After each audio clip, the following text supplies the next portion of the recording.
You know, you guys, I think that we want to talk to you guys a little bit about like what's been going on in my life the last year and a half.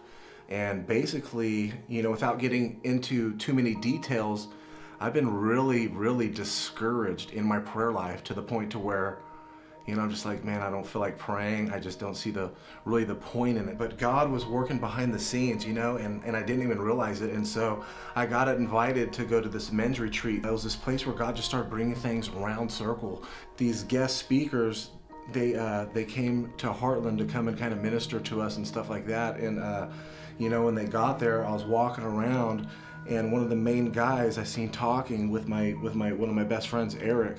And when they were talking, I was walking by, the guy was talking about how he was praying the whole way down there with the other minister. After they're done with the conversation, I walked up to one of the ministers, his name was Adam, and you know, and I started asking him these questions about prayer.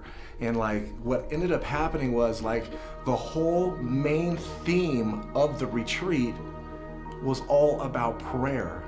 The whole thing was, and it seemed like this whole retreat and everything that I got invited to, it seemed like it was like tailor-made just for me, you know. And it reminds me of this verse in the Bible, and it says something like this. It says, like, God knows what we need before we ever even ask him. It was really cool, like how God just started bringing everything together. You know, I'm back now and I'm just like, man, I've just got this new desire to pray, and I've been praying, and I feel super close and connected with God, you know, and it's been super cool, you know.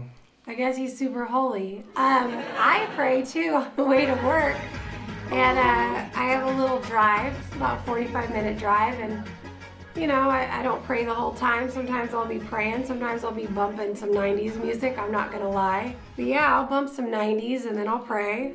So, something that was really cool that I wanna share with you guys, my room was 2 rooms down from this main minister's room, you know, and they were talking about prayer and stuff, and I was going to put my something away in my room one night, and everybody else was eating over here in at this cafeteria, you know, and nobody knew that I even left. But the main minister, he didn't go and eat because, you know, he was getting ready for the message. And when I walked up to my room and I started listening, I heard him praying the whole time. And I stopped and I just stood there and I listened, stalker status, right? Like when she used to watch me like from a distance before she asked me to marry her. Whatever. You know, just kidding.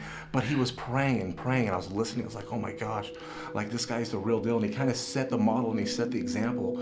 And even that night after they spoke and after he preached and stuff, it was so powerful. And it was like God was just speaking directly to me. Yeah, guys, so what's the point of this little video that we're doing? Prayer, it can be exciting. Like, it is exciting. It's communing with the Father. It's simple, guys. You don't have to make it so complicated. I'm not one of those people that have to be, you know, in a room on my knees with the door closed. Like, I can pray wherever. So you don't have to be, it doesn't have to be a chore. And so I'll leave you guys with this thought. We actually get to pray and talk to the God of the universe, the God who created everything. And man, when you put it in that perspective, it's just like, it's crazy. And what's super crazy is when you notice him behind the scenes and you realize that he was there all along, and he just brings things around circle to just impact your life. Super cool. And I believe he's gonna do it with you if he isn't already. Wham!